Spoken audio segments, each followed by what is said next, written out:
Kia ora, hello and welcome to The Breakdown. Yes, we're seeing just about 3 weeks we've been locked down, but we have been busy. We've been looking through, talking to people around the world to keep you updated on what's happening in the global game of rugby union. Mills Muliaina Bernadine Oliver-Kerby joins us, and Sir John Kirwan.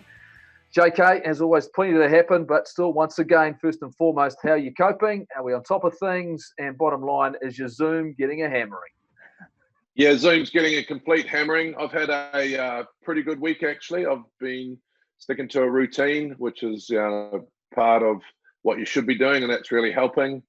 Doing some physical stuff. I've got some spies down at Waihi, and I heard Mills is actually out running, which could be interesting for him to chat about.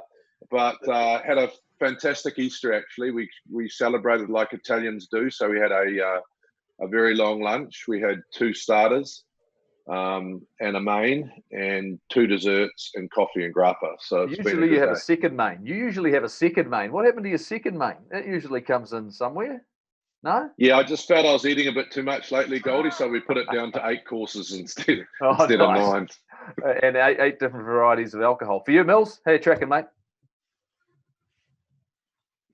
I'm doing well. And as you said, JK, I have been out for a little bit of a run. It's sort of just keep on trucking. But I think the best thing about that is you get a bit of fresh air. You come back. The unfortunate part is my hamstring started pulling up, so I was a little bit skeptic about that. But the Easter Bunny, he turned up yesterday, and unfortunately, all that running went out the window. So I'm going all right, but so I need to get back out there and start sort of hitting the roads again.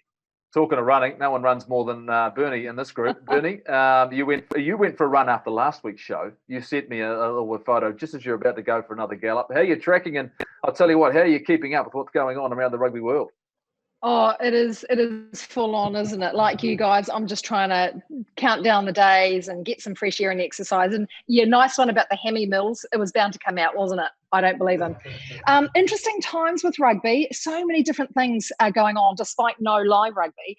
Grant Fox has basically come out saying, this is our summer break. This is our downtime now, and he's not wrong.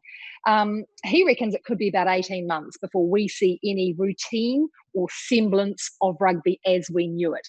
Doesn't mean we won't get any, but it's going to probably take that long to get into some kind of pattern. What has been touted, and I love this idea, in fact, I don't know anyone who doesn't think it's a good idea, is the old North versus South. And I know, apart from you, Mills, I think you've all played it. JK, are you keen for this kind of competition? Bring it back. I loved North-South.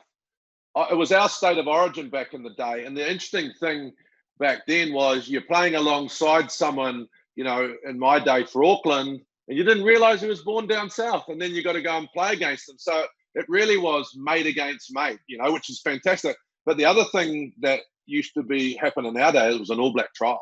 So it had a lot going on the game, and I loved it. Bring it back. It'll be great. I played in one, Bernie. I played in one, and it meant I had to play against Jonah. So I wasn't a massive fan of the North-South game. So I tell you what, I think it's a great concept. I'd like to see it again. And the thing is, it's not only, it could be where you were born, maybe where you went to school. The rules aren't hard and fast, but Mills, who would you represent? Because you were born down south, but you're a North Island boy when it comes to your playing time. Well, I didn't realise it was from where you were born. I actually just thought it was based on where you actually played. So, how great is that? How great is that to actually know how that sort of... No, Millsy, no, Millsy, no. Yes, Millsy. No, that's exactly the whole idea. Like, the problem, Bernie, you're wrong. You've got to have the rules clear. Exactly. Where you play first club game or where it's you're born. Bernie, you can't say, oh, nah. It's actually that. I'm not saying, oh, nah. Where you were born. We've got some time to work out those rules anyway, I think. Now, JK, last week you called for former players to come and support the rugby union, the Australian Rugby Union. We know Raelene Castle's been under so much scrutiny. Well, Tim Horan, former Wallaby, 2-time World Cup winner, has come out not only with some good ideas, it's actually a 5-point plan. So he's done his homework. They're not all new. He's basically saying that the Rugby Union and the Rugby Union Players Association, they need to come to some sort of agreement with the pay dispute. It's been going on and on. They haven't agreed to anything hard and fast. That needs to be settled first and foremost. Secondly, he thinks that the rugby union in Australia should get a loan from the government. And this isn't silly, is it? Because it means basically they can try and trade their way out of it. Whether that's going to happen or not, we don't know. Number 3, a domestic competition. It's what we're talking about here as well. A domestic competition in Australia, but also including the unwanted Sunwolves and the Western Force. Number 4 on his list, let's get those broadcast deals up and going. We need a broadcast partner. You need to reopen the negotiations and get talking and firm something up. That is an absolute given. I reckon that's top of the list. Also, looking at the Asian market, number 5, and maybe that's where the Australian Union, he thinks, should be getting their ties with. It's a better time zone. It's very lucrative financially. It's a big plus. So there you go. Timmy Horan, he's the man at the moment. Yeah, look, and I think congratulations, Tim. I think it's fantastic. I don't necessarily agree with all your ideas, but having ideas means that we can have conversation. And I think, Mills, the most important thing for the Australian game at the moment, even for the players negotiating, you've got to leave your egos at the door. This is not about us. This is not about, the ex-players. This is actually about the future of the game. So, Tim's coming out with some ideas, and you shouldn't sort of poo-hoo them. We've got to be discussed, Mills. Yeah, and what a difference a week makes, And you think of last week, and they're putting all the pressure on Raylene Castle and, putting her head on the chopping board, and she's got to, get going. And all of a sudden, you come up with some constructive sort of, feedback. 5 points, pretty good. I like the domestic game. It has been relatively pretty strong in terms of the followings. So, and there's things that they have to get settled. Obviously the broadcasting scenario, and also the players dispute with the RA. But the biggest thing for me is that his thought process and the thinking. Well, we've got to go venture out to the Asian market, obviously, because that's where they perhaps to get some revenue. So it's great stuff. Now former players over there are starting to get on board, because as we've seen here in New Zealand, and as we'll probably talk to a bit later on with the Players Association, it's the fact we're all in this together, and we've got to find a way to come together and plan something out so that this game of ours, is back where it was when we left it. Money is one of the big talking points for Sir Ian McGeechan. He has done an opinion piece, a good opinion piece in the Daily Telegraph, basically saying a lot needs to change on that front. He refers to rugby as the land grab of the 90s, where it was all great when it turned professional, yet everyone was getting their little bit and their little piece of the pie, and there's been no global continuity. So he makes a good point there. He's also raising the ideas of trimming squads, paying players less, also agents getting a lower cut, fewer games. It's really coming down to the bottom line of money. Yeah, I think that's one of the big conversations everyone's talking about, is the fact, how do you regenerate the income? How do you start again? And where is that money going to come from? And whether or not private equity is going to play a bigger part in the game going forward. Look, Ian McGeechan is one of the great coaches in the game. He's one of the great minds in the game. He's been around a long time and has seen huge transition. But it's one of those things, though. You've got to get the balance right at looking at the values that happened 15, 20, 30, 40 years ago, and combine that with what is the marketplace right now. And we've got to get those things right and get the balance right. And those are not easy. And I understand that there are so many challenges, but there are so many opportunities. Everyone keeps talking about the opportunity. It's up to these people who are in positions of responsibility to be able to go out and deliver something that's going to, I suppose, answer the call for everyone, not just the few. And going global. I think Sorry, JK.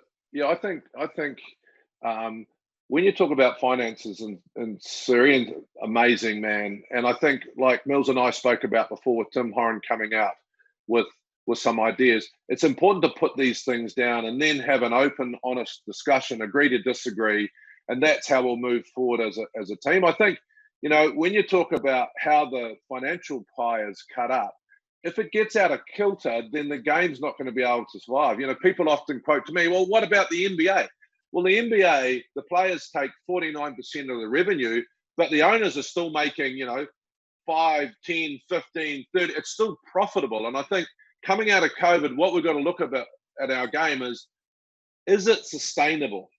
Are the percentages of the owner getting the money, the players getting the money, the game getting the money. And the other thing that's really interesting, we also have to support an amateur game, and you need to keep that into context. So hopefully through this, it will be about money, Bernie. It is about money, but it's how that's distributed properly. And there'll have to be some sacrifice, won't there? There'll have to be some sacrifice. And finally, Bernie, some astonishing news really coming out of Australia.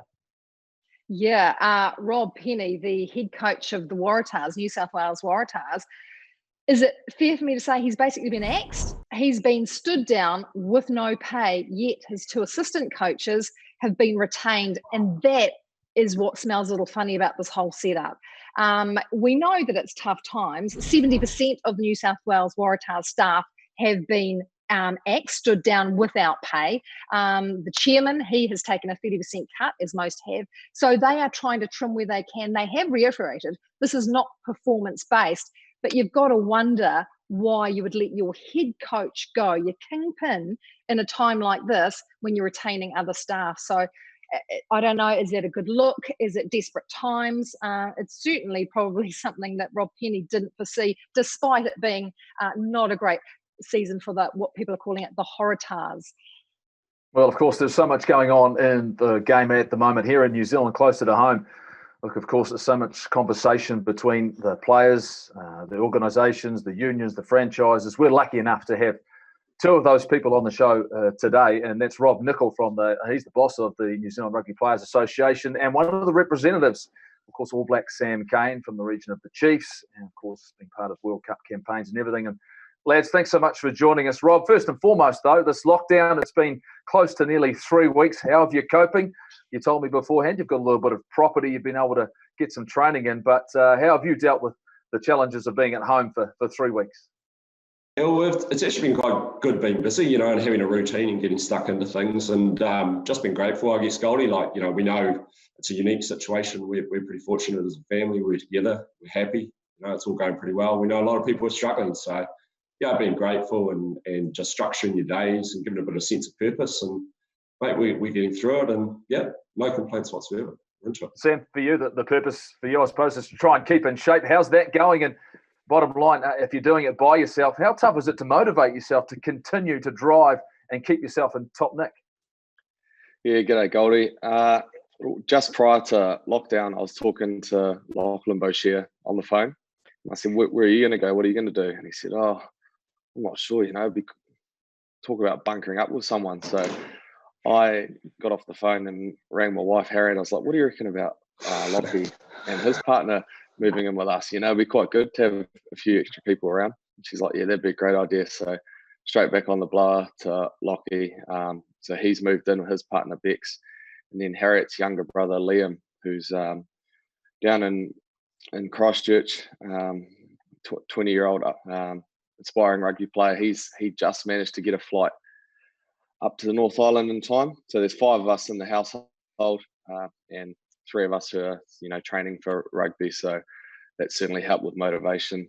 Been hammering the roads a wee bit, which has been a bit hard on the legs, not used to running on the roads, but we're doing our best to stay in shape and keep routine like Rob talked about.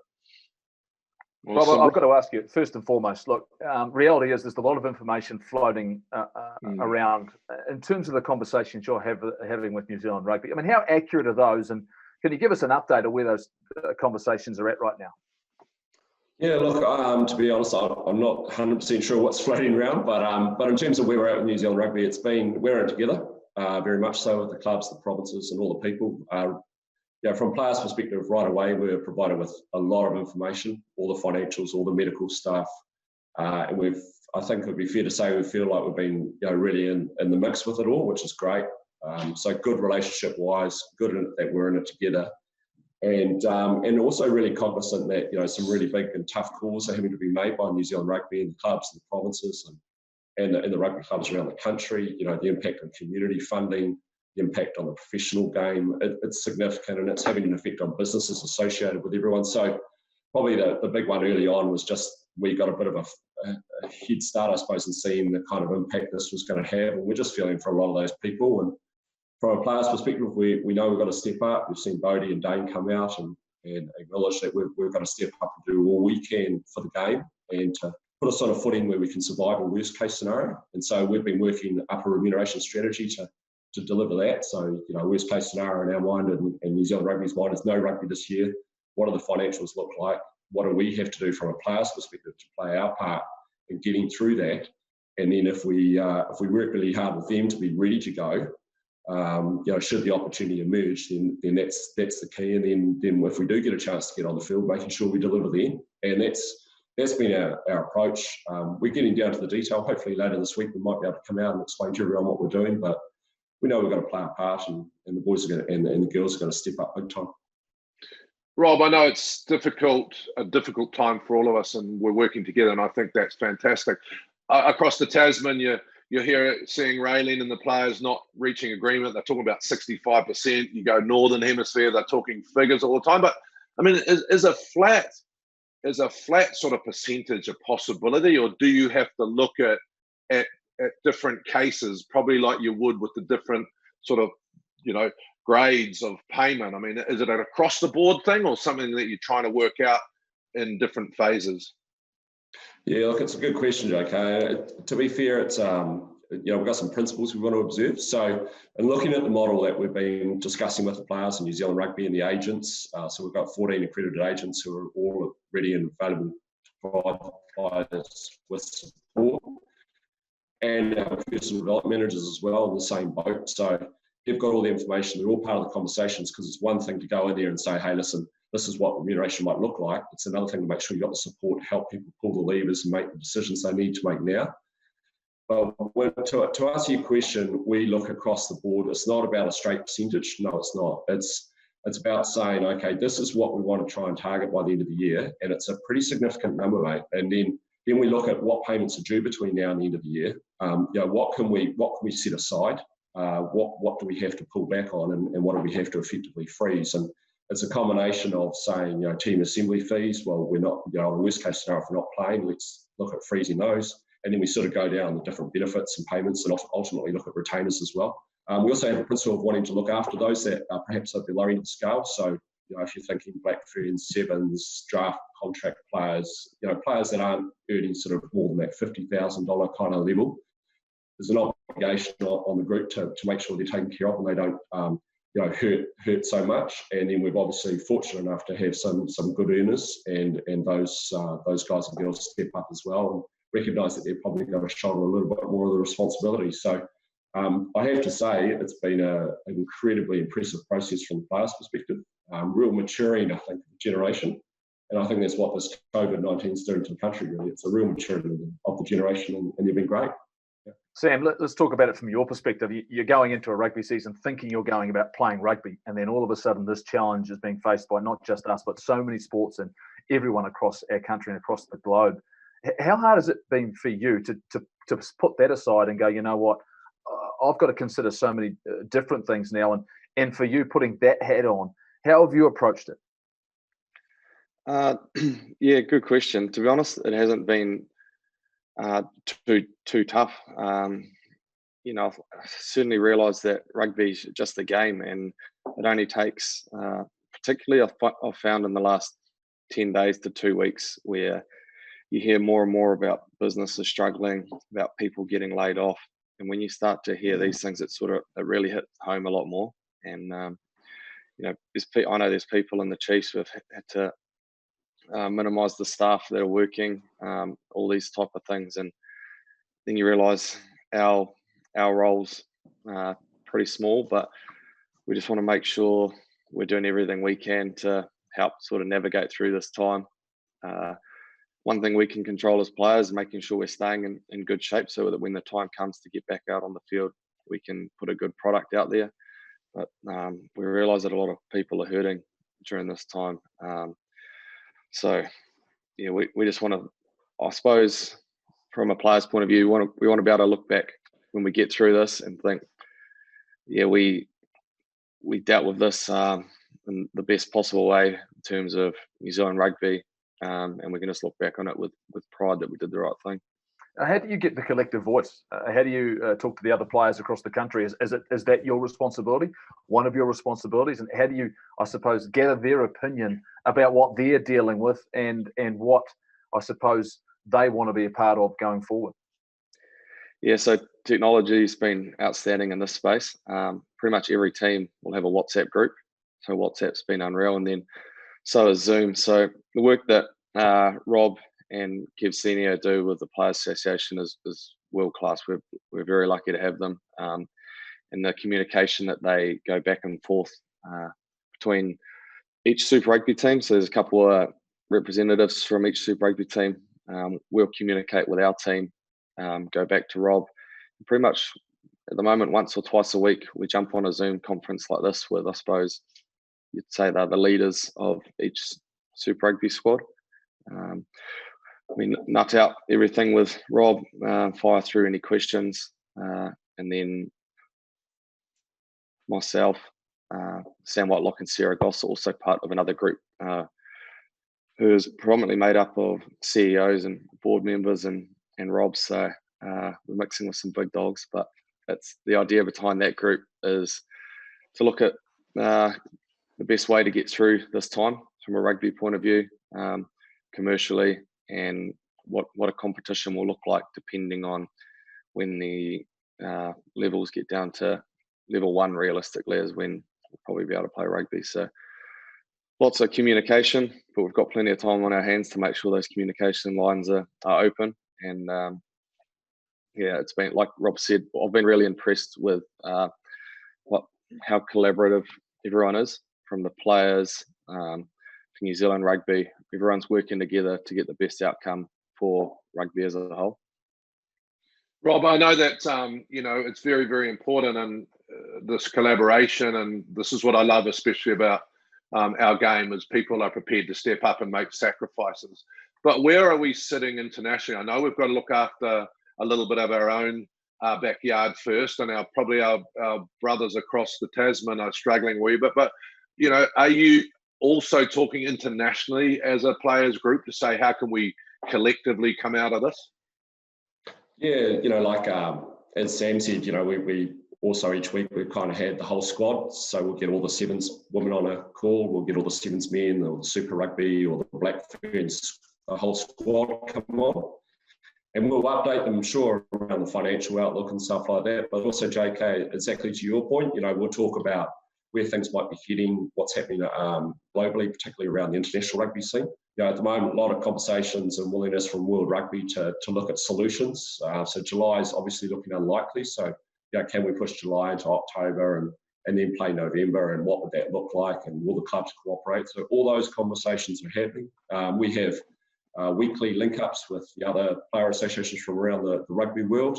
We have fortnightly link-ups with the World Players Association, which I think we've got about 85,000 athletes around the globe. So that's football, NBA, NFL, all the North American sports, and then a lot out of Asia and Europe, cycling, etc. So we're learning and sharing information around those kind of environments. And then we're also, we're really well supported from a medical standpoint as well. So we have a director on International Rugby Players Association, and even linking in through the chief medical officers throughout rugby globally.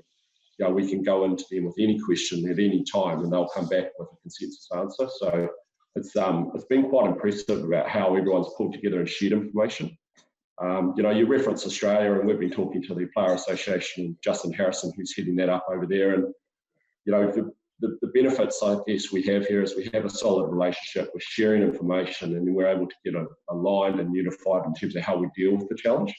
And that's the key, because these times are tough. But I'll tell you what, they present opportunities as well. And if we can keep our eyes open and our heads up and work together in the best interests, if you like, of Rugby Inc., and support the government and their strategy, play our role as part of New Zealand society, and do all we can to beat this pandemic, the opportunities will come. And we just want to make sure, as Sam said, in 2 years' time, we look back and think we were there, we played a role, and we took advantage of it, of the opportunities when they got there. I think globally, everyone's pretty keen to see things go forward positively, but it's tough times at the moment, for sure. You talk about opportunities, Sam, in relation to a lot of talk about change and resetting the game before this pandemic even came along. Do you think now, from a player's perspective, there's certainly a greater awareness of the fact that maybe rugby does need a reset of some sort? And I know Rob's talked about it in 2 years' time, but do you believe in itself, the product itself, the game itself, is there to grow and to re-engage with its fans once again? Yeah, I do think so. I think hopefully we'll come out of this and realise how much we miss and love rugby, first and foremost. But from a player's point of view, we're absolutely really open-minded to new competitions and anything that can create that real buzz around rugby. The product itself, like the games, are outstanding. But maybe if there's chances to spruce things up and put a different twist on it. Now, I know earlier in this year, there was a lot of work going into trying to create a global comp. But like I said, from a player's point of view, we're really open to that. But we also realise the logistics of some of these things are pretty difficult. But yeah, like Rob said, this time of year, well, with this going on, it does present opportunities to look at all these sort of things. And I've been impressed with the way that everyone is openly looking at them and pretty keen to do what's best. We've Rob, guys, we've had a competition working group that Samuel Whitelock's heading up. So we've got 15 players on that, including guys at Mitre 10 Cup level and right the way through. And some of the ideas coming through around, okay, Mitre 10 Cup, potential North versus South. What role does Super Rugby have? All those conversations have been had, and players are feeding that information, those ideas in, and you can sense the enthusiasm they have around it. So it is really interesting times in that respect. I think, Rob, if like Sam said, if we look back on this crisis, say in 12 months' time, two questions. What would you like the public to think of how the players handled this, firstly, and then secondly, what does November look like for you if we're out and the world's open to play football? Yeah, look, I think first and foremost, I don't think it's so much about what we're doing on the field from a player's perspective. I think I'd like New Zealand to think that the players really recognise the situation and play their role in supporting the government and everyone else in fighting this pandemic. Really show their appreciation of essential services, emergency workers, everyone that's actually doing it hard and doing it for us really at the moment. So that would be, really, I think, a big one for us. And certainly if players talk about it and appreciate that. I think getting back on the field, JK, I think rugby and sport in general in New Zealand has a role to play. I know the boys and the girls can't wait to play that role. They want to get out there and they want to bring a bit of inspiration, a bit of fun back into things and play their role. And as New Zealand gets up and starts cranking things out, come November, I think I think the most important thing I'm hearing from players is they do want the opportunity to play a domestic-focused competition as soon as possible and use that to galvanise the country. So if we get to November and people are looking and thinking, gee, the players, they put a really good competition out on the field. It's something we love. They obviously love playing it. Coaches love being involved, and we all got a lot out of it and really enjoyed it. I think the players would feel great about that. If there's an opportunity to play some international stuff, I think that'll be important as well, because that takes it to another level. Commercially, that will be important as well. So I think that's where we'd like to be in November. And I think also maybe just, as Sam mentioned, just a real appreciation for rugby and what it can do. And maybe, that momentum around a reset and what the future might look like is taken through to some key decisions that start to emerge around that sort of December, January, February timeframe. So that means to me, Sam, there are derbies coming your way, brother. They are derbies coming your way, whether it's Super Rugby, whether it's provincial stuff. That is going to be fun to watch, because that's the sort of rugby you're talking about, right? The fact when you guys get to play against each other, you want to put your best foot forward. Is that something, and when you see that, and you know what Super Rugby, but even if if the All Blacks were back in a provincial championship, that would certainly bring some motivation for you guys. Yeah, absolutely. That working group's looking at, depending on what stage we can get back playing rugby, whether it's July, August, the earlier it is, the more likely we are to have some Super Rugby hitouts, which is awesome, because it hurts us to see the clubs that we love playing for hurting financially. So if we can get out and play some rugby and create some revenue that way, that would be awesome. And then, imagine a domestic comp with all the All Blacks back in. It's been a while since that's been the case. So that would, I think that's something that the public will really get behind. Players are chatting pretty positively about that too. That's bad. Plenty North South. North South. Where were you born? Sam, you're a North Island. You're a Bay boy, aren't you? North Island Bay, born and bred, mate. I'll be jumping in the Bring the blue north-south back. blue and yellow hoops. Bring it down south, then we'll see exactly how much you love about it. That's all. I'm Mate, with I've you. played the I'm with you, north-south. Jeff. You've got to I'm have with 2 you, games Jeff, you for know. sure. 2 games for sure. One in the north, one in the south. Yeah, home Great and away. games. Maybe like Yeah. a state of origin set up. Oh, and a playoff. Best of I 3. like it. I like the sound of it. Hey, thanks, Rob. Hey, thanks, Sam. Thank you so much. Keep up the great work. We're looking forward to maybe later on this week hearing how those negotiations are going. But like you say, it seems as though everyone have certainly come together and are working towards an outstanding result. So looking forward to seeing you guys, particularly you, Sam, back on the field. And Rob, keep up the great work. Thanks. Thanks, gents. Appreciate the time. Thanks, guys. Cheers. Before the lockdown was in place, we had an opportunity to catch up with Jackson Garden-Bachop, the Hurricanes player, and hear him talk about his mother, Sue, and the influence she had on him growing up to becoming the man he is today. What are you watching? With baby Marley around, Hurricanes first 5 Jackson Garden-Bachop and partner Rosie are living the life lessons thrust on new parents. Don't tell me not to smile for TV. Always wanted to be a dad. You have an idea of what it's going to be like, and you go to classes, you read books, you read things online, but until you're in the trenches, like 2 in the morning, you sort of don't really understand what it's all about. And yeah, I'm just loving every minute of it, learning a lot. 25-year-old Jackson already knows a little too much about growing up quickly. He did it 11 years ago when his mum Sue's brave battle with cancer ended. It was tough. First couple of years I put some headphones on and blocked everyone out. I was really angry at the world. Didn't try not to show it as much, but other than rugby I was not as social as I am now. Some of the problems my friends were going through at that school, I just brushed that off and think, you're being an idiot, mate, you know, that sort of thing. So put a lot of things into perspective at quite a young age. Jackson wakes up to a cherished reminder of his mum each morning. My mum was an awesome lady, so driven, so passionate about everything she was doing. It's tough because my main memories of her were after she got sick. She got sick when I was about 8 years old, and through that time she was still an absolute trooper. She coached me pretty much all age grade rugby. She was doing heaps of stuff with my brother and sister. Definitely didn't appreciate it as much how hard that would have been for her, because she never batted an eye at it. All I saw was her giving us everything.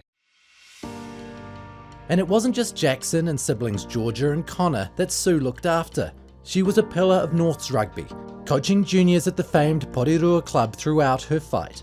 A lot of talent out there, but there's a lot of kids that are in tough positions family-wise, so she had to be stern with them, but she also knew where they were coming from, so she was really helpful, always available to pick people up, give them rights to training, you know, encouraging through prizes and stuff.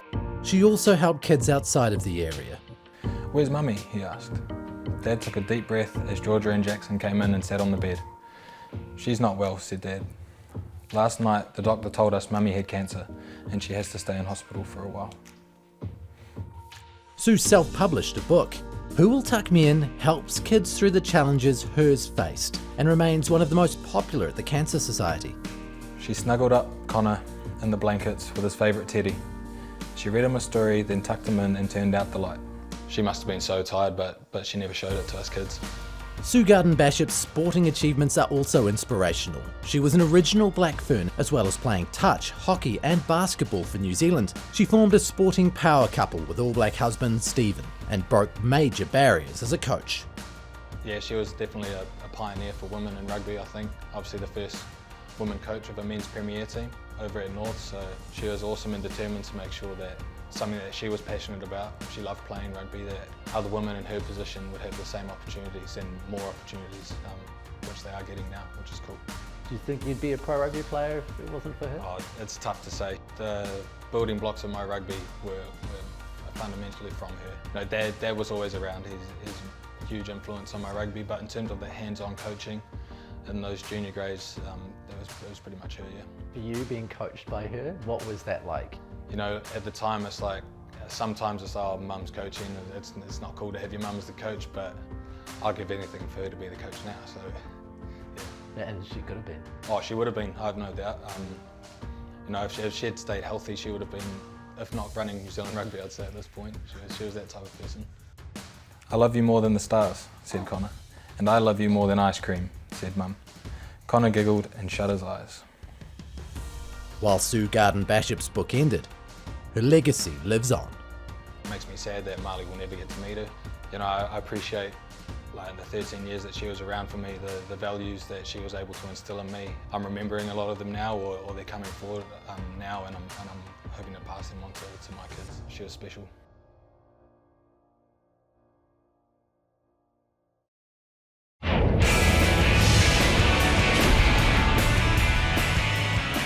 Let's stay in the Southern Hemisphere. Let's go to Buenos Aires. Hola to a very good friend over there, of course, the Vice Chairman of World Rugby as it stands right now, and a legend of the game, a Puma himself from way back, halfback, of course, Augustin Pichot. Gus, how are you? We are in lockdown here in New Zealand. How are things for you in Argentina? Hello, guys. Thank you for calling and checking out. Things here are probably the same as with you. We're in lockdown. We've been for the last couple of weeks in the same situation that most of us have around the world. Nothing different. Rugby has closed down since I think the game against the Highlanders that you remember. From that day, exactly that morning, we canceled every single type of rugby that was played in the country. So Argentina started a little bit before most of the countries, the lockdown. And then, of course, rugby, we took some decisions before as well. So, again, like most of the world, being worried by this situation, but being safe at home and taking care of our families, as probably you guys are there in New Zealand. Yeah, very, very similar here. On news breaking yesterday that you've made the decision, and I'm sure it's not an easy one to make, that you're challenging Sir Bill Beaumont for the role as chairman of World Rugby. What's motivated you to take that step forward, and how are you going to go about that in the near future? Well, I think it was a long process. I think we all know, you guys been talking, and I received some of your programs in the last couple of years and months about how challenging the whole rugby calendar, not only calendar, but the blueprint of rugby was challenging all around the place. Not only the cost model of players and unions struggling, but also emerging nations trying to find a way. You guys are very close to the Pacific, how tough for the players is to represent Fiji and at the same time being playing in Europe and so on, and many problems towards different kind of approach and dynamics to investment, different ways of looking at things in this modern world that has changed since 1995 on a massive speed. We all been on that part. Miles, you, John, you all been there before, and we've been in this new generation. And I think things didn't change at the pace. I think that the urgency that professional rugby and how a lot of unions were operating, and I think during the last year, to be honest, or year and a half, challenging the system from inside, because at the end of the day, I am still the vice chairman, but I couldn't get traction. I thought that the establishment was pushing me out a little bit, to be honest, and I don't have. Jeff, I don't have a lot of bullshit on me. I'm very transparent on how things are done. I don't keep that type of, and the same when I played, you just go hard at it and try to make, be transparent and to happen. Again, we've been disciplined enough to go to a game, prepare discipline-wise, and try to have an outcome. Here, always it was a one more turn. I understand politics, that's fine. But at the end of the day, we couldn't get results. And if you were looking at the unions, not only New Zealand and the Australia situation as well as a very delicate issue, but if you look at USA, you look at Fiji, you look at Uruguay, you look at Georgia, you see that things they went a little bit downhill, to be honest, and without a perspective of inclusionness or equality. And without making it very boring and very political, because I'm trying not to. What I'm saying is the blueprint of rugby had to change. The way of doing things has to change.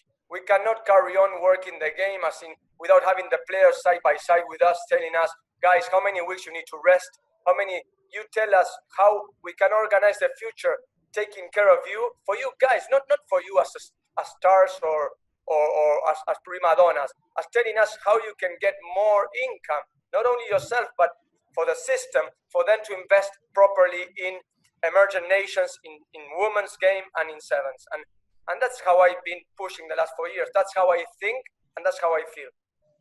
Gus, obviously I understand your frustrations. I had quite a bit to do with World Rugby a few years ago. And what surprised me the most was that some of the leading nations gets 2 votes, and then some of the minor nations only get 1 vote. So it seems that for you to change anything, can you try and change the constitution if you become president? Because I remember back, the Fiji don't get a vote really because Ireland can outvote you, It's a good question, John. And the second point again, I try to be we're rugby guys, and I have to. And again, I've been in this process, and Mark Robinson always helps me with the process type of way.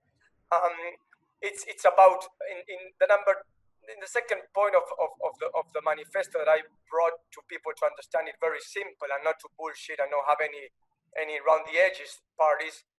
We need to have a fair democratic say. Again, we can pay lip service to things, but at the end of the day, if people don't have a voice and a vote, you just use them just to be one more guy in the parade, to come every 4 years to perform on a World Cup, bring diversity every 4 years, and then go on, take care of your own things, and just come back in 4 years' time and compete.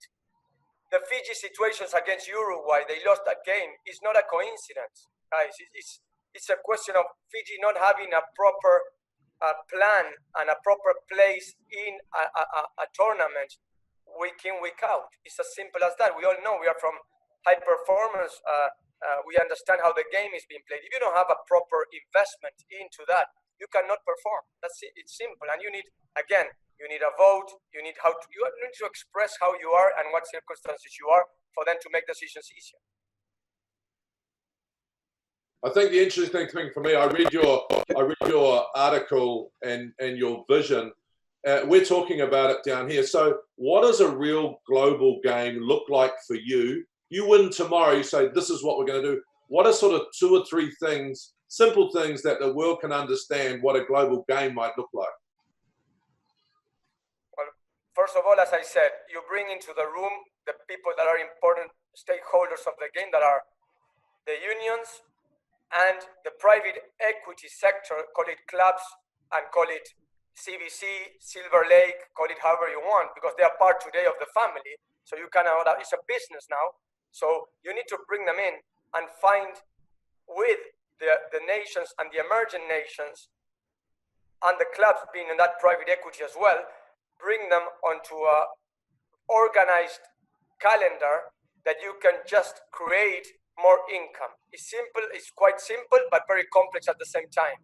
Then you have to discuss about where the opportunities are, which are the countries or new markets that you want, if that's USA, if that's Germany, and how you're going to reach there. You're asking me something that has been a problem for the last 5 years. I strongly believe with this crisis, John, that things will make countries be on their knees for the first time in the history of the professional game. And we need a solution. And I think, and I don't want to be naive here, it's not about being just good for the rest of the game, but also thinking of how you create more income and how to help. There's no point of having Australia on their knees, or New Zealand on their knees, or South Africa on their knees, or England, Scotland, Wales, if they need that income in November or whenever we play against in the broadcast deal. It's not rocket science. But at the same time, that's where you need to put, not only to take care of yourself, but also just see how Fiji comes in. Why not the Rugby Championship now with Fiji and Japan coming in? Why not? I said about Japan in 2017, I'm not saying this because I'm getting political. I raised it in 2017 about Japan, about bringing Fiji, about bringing the USA at some stage, or the Americas, if Six Nations is closed, bring the Americas through the pathway. That's things that you can start talking about. And I can guarantee you, private equity or clubs want organization. And that's why I said, first you put what players need. How many weeks? Is 8? Is 12? What is the training load? It's about 8 weeks together, or do they need 12 weeks during the year, or 16? But when are those weeks are going to hit the income, not only for them, for the whole world. So it's complex, but I think that's leadership, and that's bringing to the table on a modern world the stakeholders that need to be there. Not leave them outside, not leave the players outside, not leave the private equity outside. They are part of our game, an important part of it. That's professionalism, that's a business, and that's how you take care of it. Gus, I want to ask, and there's obviously, you can hear in your voice and things that you've been there for a wee while, the frustration, and obviously now you want to, you're wanting to really lead that front in terms of the stakeholders and things like that. This crisis, though, is also brought upon, it's a lot of pain for a lot of, top tier unions. You talk about Australia, also New Zealand. Have you ever thought about, what that sort of looks like now? Do you prioritise some of those nations first and making sure you get rugby back up and going in those top tier nations, or was it just a sense of global, equality right now? Well, that's a very, very interesting point. And again, you cannot, and this is, I don't want to confuse, but one thing is the strategy, like every business. One thing is a strategy that where would you like to be in X amount of time, correct? So investment, stakeholders, whatever. On the other side, you have the burden today of the cash flow plus the P&L that will hit you in quarters 3 and 4, correct? And that's something that we are like all the time, constantly monitoring with SANSA and the unions, because I'm in the exco of SANSA. So we are because if Australia falls, then it hits straight to New Zealand first, then it will hit South Africa and Argentina. So we all fall. There's no individual way. So the first issue, Miles, that you just raised is we need to address the coronavirus and mitigate it towards the day-to-day business, towards the monthly business, and towards the P&L of 2020. That's the first most important thing. It's not about World Rugby giving handouts, because there's no handout possible. World Rugby does not have the 400 million pounds that if any international game is being played this year, the game will be hurt. It doesn't happen. World Rugby doesn't have it. And giving handouts for a cash flow burden, that won't bring you a solution to the problems that Australia, New Zealand, South Africa, Argentina will have if we don't play any games at all this year. So there's a financial cash flow issue at the beginning that needs to be addressed. There needs to be a contingency plan for this next month if July window is not being played, and then start looking at how you're going to start the process of stabilizing those income resources that are the strong unions, for then create the strategic plan. Hopefully I don't mix everything up, but that's how you will do in any kind of business, as everyone, the grocery store two blocks away is doing the same. It's going week by week because we don't really know when business will be as usual as this virus is hitting us, and we don't know what's going to happen. Gus, I've got to ask you around the fact that you're instrumental on the way Puma Rugby, Argentinian rugby, was brought into SANZAAR, was part of what we had established between South Africa, Australia, and New Zealand. How do you see that combination of countries now operating in the future, and the fact that we know the challenges in front of them in terms of this season, but the future of Super Rugby itself, those agreements between SANZAAR, is that still in the best interest, you believe, of Argentinian rugby? Well, again, Jeff, I think that will come up. It's very interesting. First of all, you need to see how the airline business will carry on. That's a different, how that will hit the P&L of the competitions. That's again a different problem that I couldn't tell you now, and nobody can. And this is a good moment to reset the cost-efficient model, not only of the unions but also of the competitions. Maybe you find out that competition cannot be played because it's not profitable or it's too much of a burden. Probably you'll be thinking, and that's a New Zealand thing, that the cost-efficient model of 5 teams is an option. The same as Australia, South Africa, or even in Argentina. Do we really can afford to carry on Super Rugby with the Jaguares having to pay for the trips all around the world? Is that a solution? Maybe we have to fold Jaguares and look for other alternatives. Everything, and this is where it comes. If you have a parachute that helps you to land the next 10 years or 5 or 4, then it's easier to make the day-to-day decisions. That's how I think.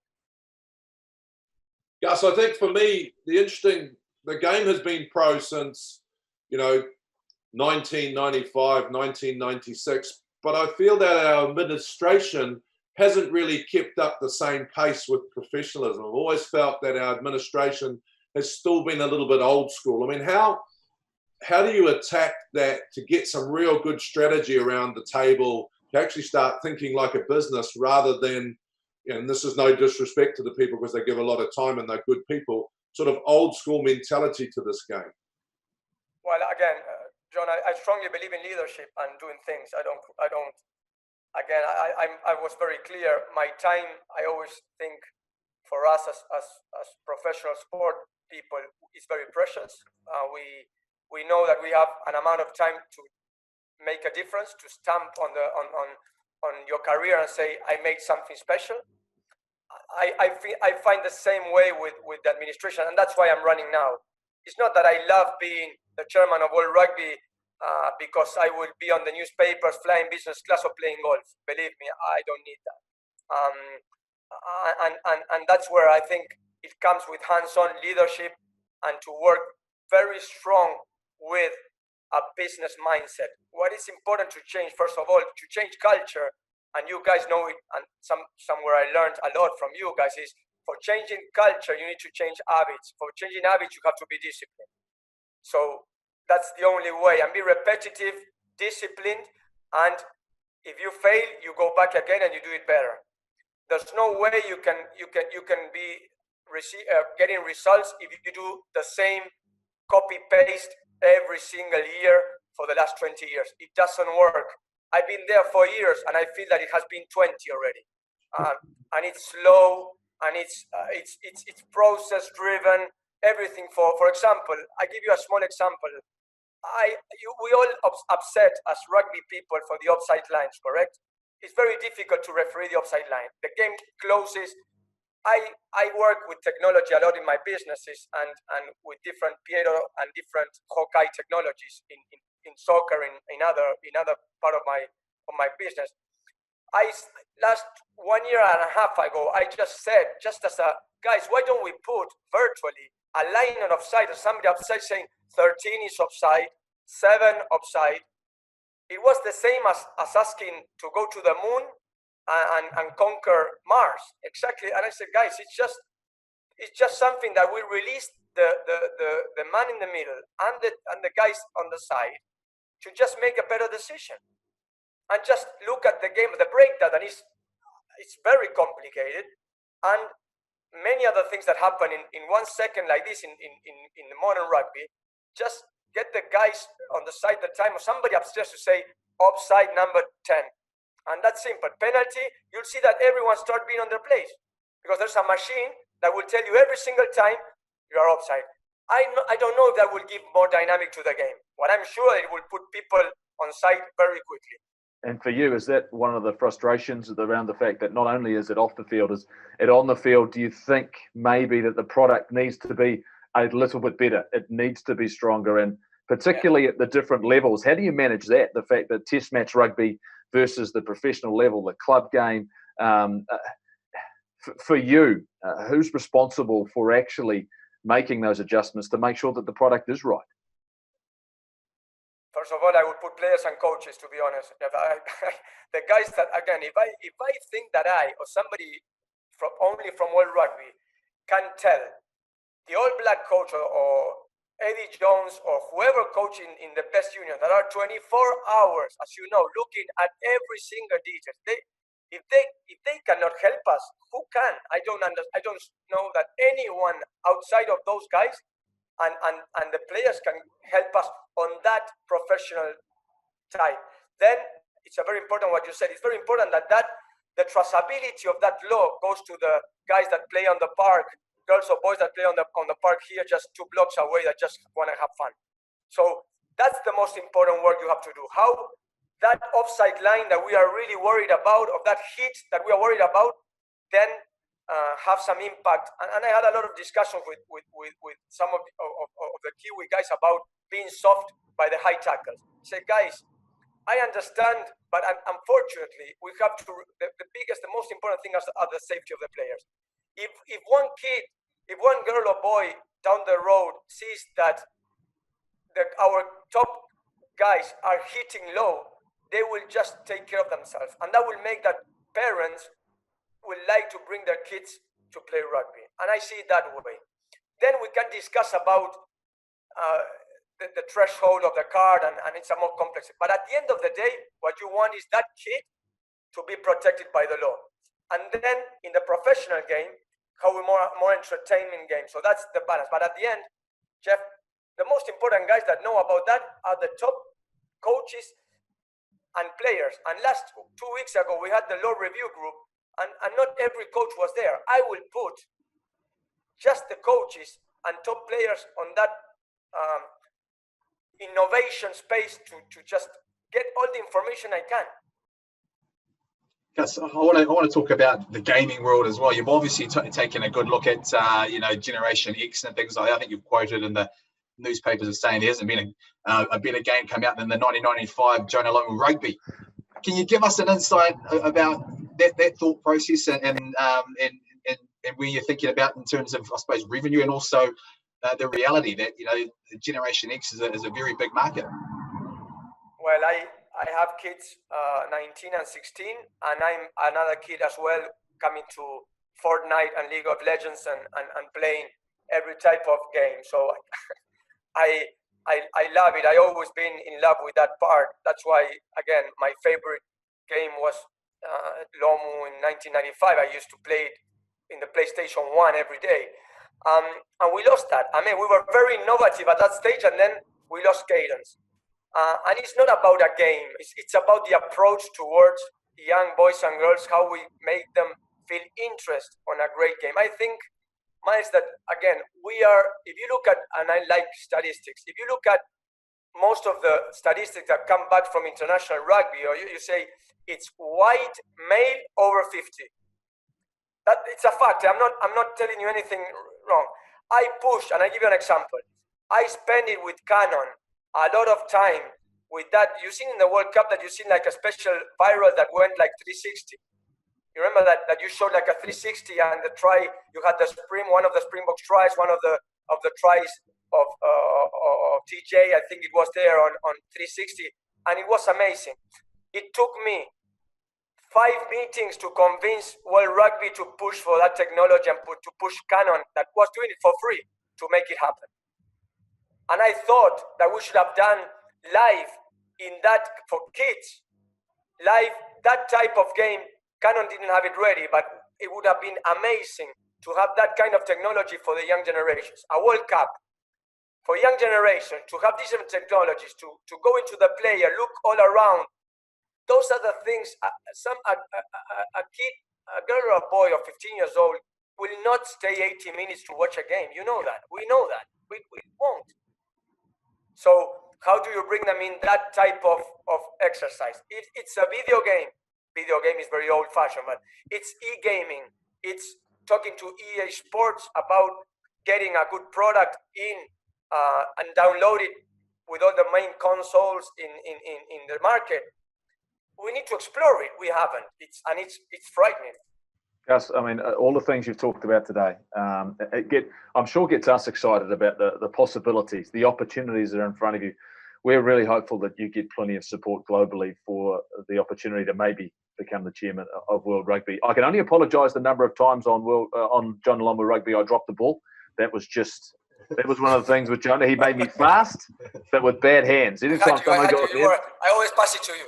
You're very good. But I had to get rid of it before contact. That was the name of the game. Jonah was gone. But look, we wish you all the very best. I know that as former players, all of us here respect so many things that you've contributed to the game, and we really do hope you get this opportunity to change and get, I suppose, the chance to really shake things up, because this is such a critical time for the game. Stay safe, take care, and we'd love to catch up with you sooner rather than later. Thanks, mate.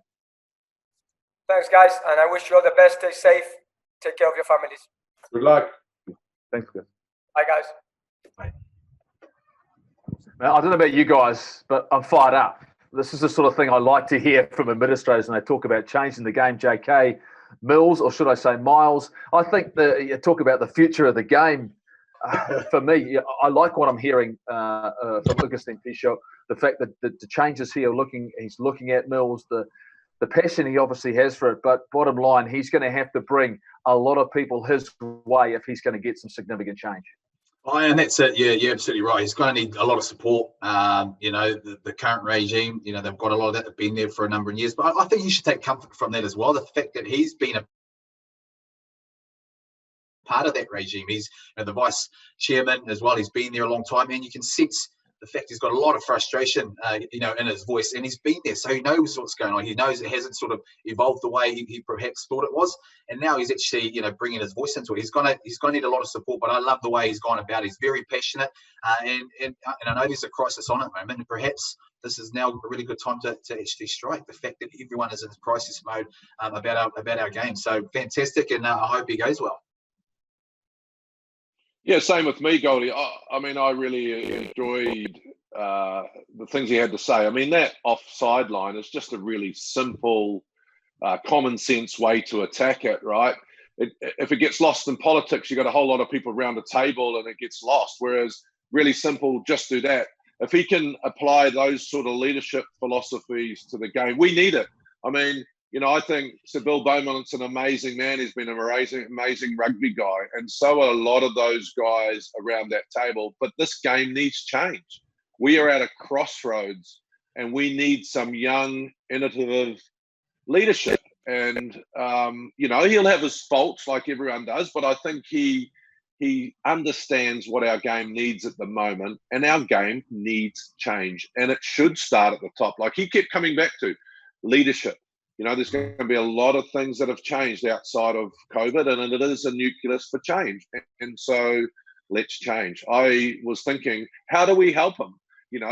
Because the old school are going to be after them. The old school, there'll be all that politicking going on, 2 votes here, 2 votes there, As a rugby union, the New Zealand Rugby Union said, no, we should make it even before the next vote. Give Fiji 2 votes. Give Samoa 2 votes. Give the Georgias and the Uruguays, give them the votes, and then let's see what happens. Yeah, absolutely. I don't like the fact he even said it himself. He feels as though he has been forced out.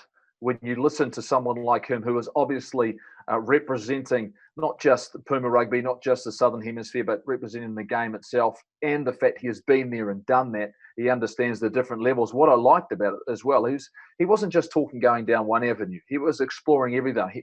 He was considered about every part of the game and understanding that, right at the very top, there needs to be adjustments. But what does that mean for the young girl or boy who's playing the game as well, Mills? And for me, it's that well-rounded view and the fact that he seems as though he's well and truly in touch with the generations as well. He understands the history and legacy of the game. But right now is the time, isn't it? Right now, given the fact that other teams, other countries, other Northern Hemisphere unions already talking about the fact that they themselves are under financial pressure, that really shouldn't come into it, should it?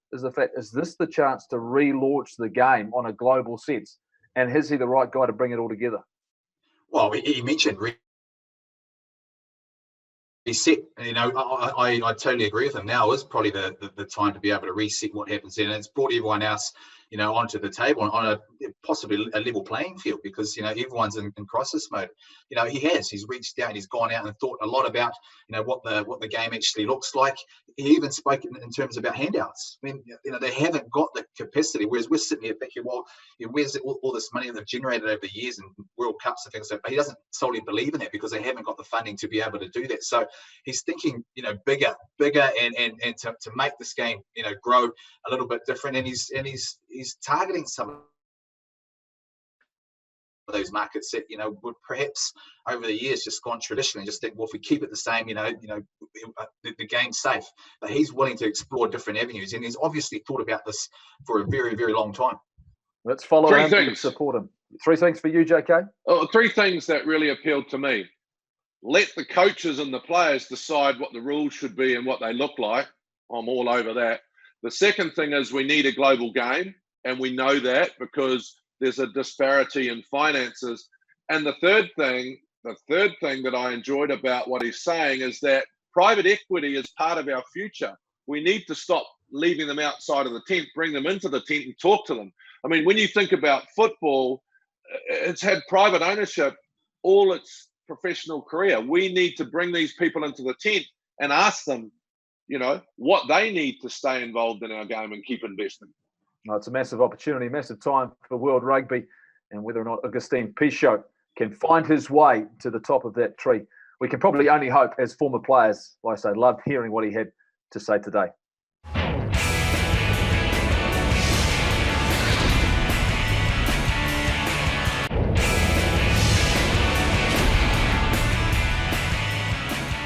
Well, we've heard from Rob Nichol, we've heard from Sam Cane, of course, talking about the situation between the players and New Zealand Rugby. We spoke to Augustin Pichot.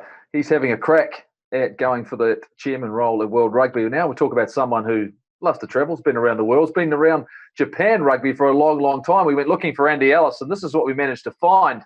And he didn't get the dress call. We're nice and relaxed here, mate. We're at home. You're dressing up at home. I don't know what's going on there. And I don't know what's going on in the facial hair. You've had my sort of haircut.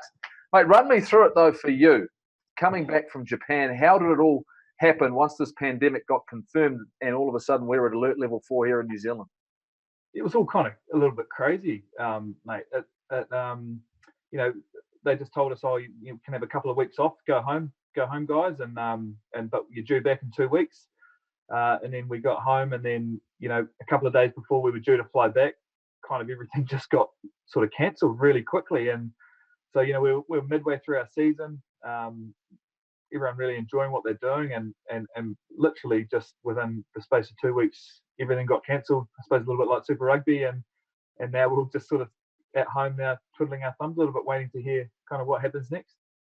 Andy, one of the biggest, most amazing experiences of my life was after the tsunami. I got a phone call from the CEO saying, as a foreigner, you need to come back now. And I remember being on a plane from Zurich back to Tokyo with 2 people on it. Most of the eerie moment of my life. I got back to Tokyo and it was like blacked out. It was amazing times. But I mean, how hard is it dealing with the Japanese companies now? Because they do think differently. If they said to you, you don't come back, you don't get paid. Is there any weird Japanese stuff going on in your world at the moment? Yeah, well, it is so different, isn't it? Rugby in Japan, with the companies actually owning, the teams and the players. So, there was a little bit of that in some clubs. We were really fortunate. The New Zealand Rugby Players Association jumped on board early, and Rob Nichol and Fiona did a fantastic job. They really looked after us while we were in Japan. Created a WhatsApp group chat with a couple of key sort of leaders, guys from each of the different clubs. So there was really open communication about what was going on. Some companies were saying, no, you can't leave, guys. Some were saying, yes, you can. But we were just trying to get really aligned. And Rob did a great job too. He contacted New Zealand Rugby and Japan Rugby and the Japan Rugby Players Association as well. And he got them all, just didn't put pressure on, but just made it really clear that player welfare needs to come first here. Need to look after our guys and their families. And ultimately that put enough sort of pressure on for a lot of the clubs to kind of let the guys go home. We're really lucky at our club. We had Wayne Smith as our director of rugby and Bills as well. So we had good leadership there, and our club's kind of forward thinking. So they had let us go by that stage, but there were a lot of guys at a lot of the other clubs that were really struggling for some clarity around, if they were allowed to go home or not. Real momentum after the Rugby World Cup, and particularly with the way the Japanese team went, and the season looked like it was going to be like that too. There was lots of crowd numbers and things like that in terms of the top league, and then it sort of hits this sort of unknown part. Do you feel, given everything that's gone on now, that perhaps we might lose a bit of that momentum once we eventually hopefully come out of this crisis? Yeah, maybe, mate. It's crazy really, because I've been playing for 5 years. This was my 6th season in Japan, and mate, we started out the season this year and there was sellout crowds, 35, 40,000 at every game, and we'd only played in front of 5,000 before then. So it was this amazing atmosphere, and with the Japanese too, JK, they were all there like 2 hours before the game. So when you arrived on the bus, the whole stadium was sold out, and that was week after week. So there was this really good energy, real excitement. It was on a lot of the TV shows. I mean, it was all rugby. There's good energy around it. So the timing isn't great, and I think probably it will play a bit of an impact, on those crowd numbers and that excitement post Rugby World Cup. But hopefully at the same time we can kick things off at the start of the next season, try and get some good energy back again. No one knows where that's going to be, Andy, in terms of the competition going forward in Japan. So if you don't know that, and so many of our Kiwi players have returned back to New Zealand, is there an opportunity for them to maybe get back and play a few games provincially if you're not heading back to Japan for 6 months? Do you think there's an appetite from you guys who have come back, particularly yourself? There'll be teams out looking for an experienced, valuable half-pace halfback. Experience goes a long way. Do you reckon they could be looking for the likes of you? And do you think you're open to maybe doing that? Are other players open to it? Yeah, I mean, when you look at the whole situation that's kind of unfolded, there's going to be internal rugby, isn't there? There's not going to be a lot of international travel. And I think, that's a real exciting thing for New Zealand rugby. You're going to have All Blacks potentially playing in a domestic competition who are going to need rugby. You're going to have a lot of returning guys who are back in New Zealand who are going to want to keep playing rugby as well. And there's world-class New Zealand rugby players, throughout that are sort of just sitting in their homes, sort of twiddling their thumbs at the moment. So I'd love to see that a really strong domestic New Zealand rugby competition kicks off. People are hungry to watch rugby now at the moment as well. So I couldn't see why there wouldn't be a heap of guys that would be keen to play and the competition be of a really high standard. And how cool is that, too, back in your local province, you're playing for your local cities, your regions. It's pretty cool for New Zealand rugby, a little bit of grassroots again. Andy, we've just spoken to Augustin Pichot. He's talking about a global game. I mean, you've had 6 years in Japan. You know our game incredibly well. The Sunwolves hasn't quite worked. Do your players over there talk about what it might look like coming out of this for the Japanese to be in a global game and a global club game? I mean, have you discussed what that might look like? Not really, JK, but you know that in Japan, rugby is a massive growing sport. There's really big junior numbers playing. The support at the start of this season too, with all our sellout crowds, and it wasn't just us. It was every game was really popular. A lot of merchandise sold. So there's real popularity in Japan rugby at the moment. So I think ultimately at some stage it will become global for Japan. They're talking about all sorts of different tournaments within Japan and through Asia at the moment as well. Nothing set in stone yet, mate. But I think ultimately at some point it will become a little bit more global for Japan, and they're now good enough to, they can compete. You see what they did at the World Cup. They're good enough to compete on the world stage and bring a bit of spark to the whole thing. And on a personal note, then you probably had to rejig your sort of thought process now. And then there was whispers last year that this could possibly be your last year, but just hearing in your voice, you sounded pretty excited by the fact that there's crowds there. So I don't know, mate. In some ways, this is a nice way to kind of be forced to stop and sit down and reassess. I'll give myself a good 3 or 4 months now to figure out what's next. I'm not too sure. I was really enjoying this season, and then I was going to make a call after that. So I don't know, mate. I still love competing, and so we'll just see, mate. I've got a young family too. They're cracking into school back home and stuff too. So I'll make a good call. But the nice thing is, I'm almost forced to sit still for 3 or 4 months now and make a good call when the time's right. Do you think as players, though, you're looking at the global game, you're talking, and JK's talking about it, is the fact that where the game is going right now, do you see the players, the players, the coaches, the countries themselves being able to come together and steer rugby down a different path? Do you think it needs to go down a different path for the growth of the game? Yeah, I think so. And we've kind of been discussing different options for a couple of years now, haven't we? And it's going to have to become more global at some stage. This might just be the catalyst for that. You can stop and decide how to really promote hard. How great would it be? And there's time in the calendar now to kind of fit these games in.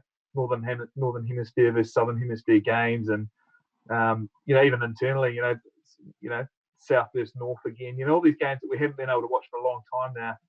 You just kind of recreate the wheel a little bit, I suppose, and come up with some cool ideas. And it sounds like World Rugby are getting a fresh new perspective in there too. So, who knows how how the next sort of few months are going to play out. But I'd love to see it in a far more global context.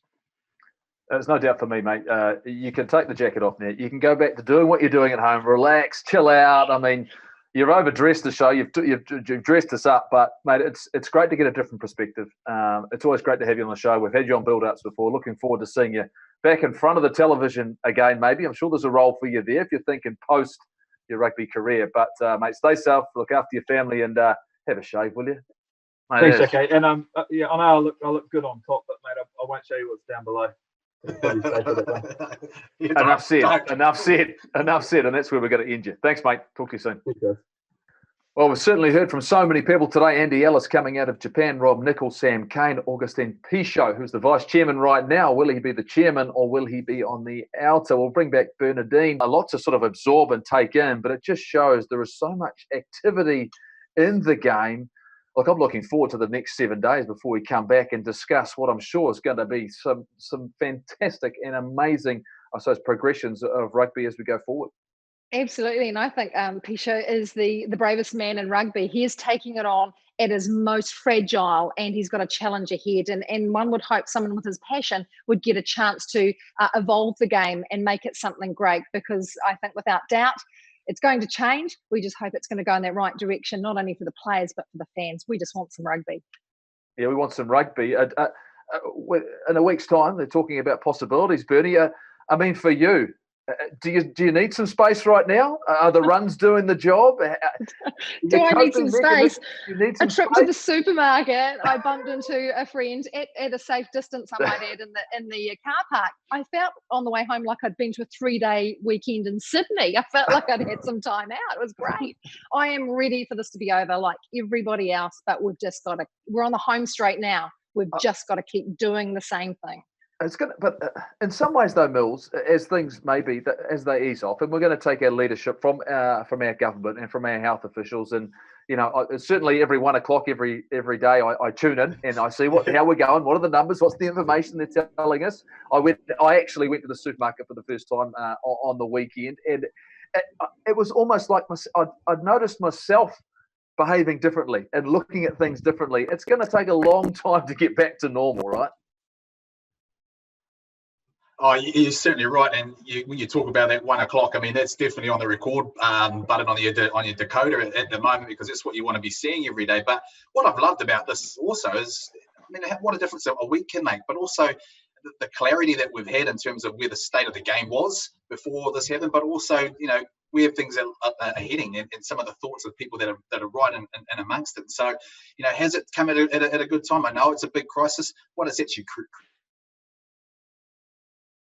created is the fact that our game perhaps was heading, to a state where, not everyone was liking it, and that the revenues from it wasn't quite right. Now it's given us a whole opportunity to get that clarity from some of the big guns in world rugby, which I'm absolutely loving. So I'm looking forward to the next 7 days and seeing what comes out of that.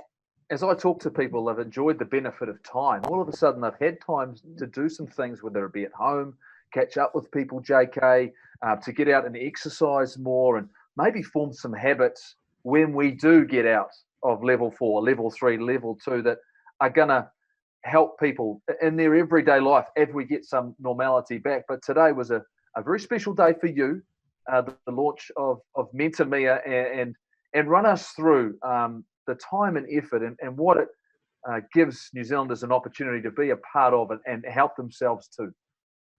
Yeah, look, it's been an amazing few weeks for me personally. I created a company 3 years ago with my business partner, Adam Clark.